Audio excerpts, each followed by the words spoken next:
அதுக்குன்னு இத்தனை வருஷமாடா பேன் பண்ணுவீங்க? தமிழ் சினிமால பெரிய தப்பு பண்ணாங்கன்னு சொல்லிட்டு பல வருஷமா ஒரு சில ஆக்டர் சிங்கர்ஸ் எல்லாம் பேன் பண்ணி வச்சிருந்தாங்க. அது யாரு எதுக்காக பண்ணாங்கன்னு சொல்லிட்டு தான் இந்த வீடியோல பார்க்க போறோம். இந்த லிஸ்ட்ல 3வது இடத்துல இருக்கிறது சிங்கர் சுசித்ரா. தமிழ் சினிமால இருக்க பெரிய பெரிய ஆக்டரோட பர்சனல் போட்டோவெல்லாம் லீக் பண்ணி விட்டு மிகப்பெரிய பிரச்சனையை ஸ்டார்ட் பண்ணி விட்டாங்க.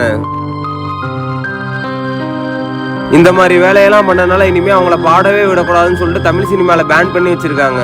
எல்லா சிங்கர்ஸ்க்கும் கால் பண்ணி இந்த மாதிரி தான் பேசுவார். உங்க வாய்ஸ்ல ஒரு காமம் இருக்குமா?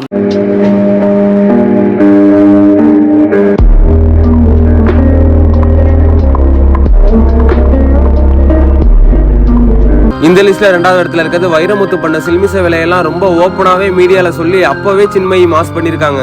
சின்மயி உண்மையை ஓப்பனா சொன்னனால வைரமுத்து அவரோட பவரை யூஸ் பண்ணி இனிமே சின்மயி தமிழ் சினிமால பாடவே கூடாதுங்கிற மாதிரி பேன் பண்ணி வச்சுட்டாரு. அவர் வந்து கட்டி அணைக்கும் போது இதுல என்னவோ தப்பா இருக்கே அப்படின்னு நின்னுட்டு பெருப்பை விட்டுட்டு ஓடிட்டாங்க. இத்தனைக்கும் எங்க அம்மா கீழே இருந்தாங்கன்னு தெரிஞ்சு பண்ணாருந்தா. இந்த லிஸ்ட்ல நம்பர் 1ல இருக்கிறது தமிழ்நாட்டுக்கும் இலங்கைக்கும் போர் நடந்துட்டு இருக்க டைம்ல இலங்கைக்கு யாருமே போக கூடாதுன்னு சொல்லிட்டு தமிழ் சினிமால இருந்து ஒரு ஆர்டர் போட்டிருந்திருக்காங்க.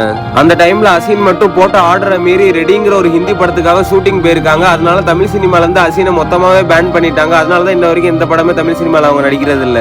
தமிழ் நடிகர்கள் யாருமே ஸ்ரீலங்காக்கு போக கூடாது அப்படிங்கிற மாதிரி ஒரு ஆர்டர் போட்டாங்க. ஆனா அதையும் மீறி வந்து அசீன் போயிருந்தாங்க.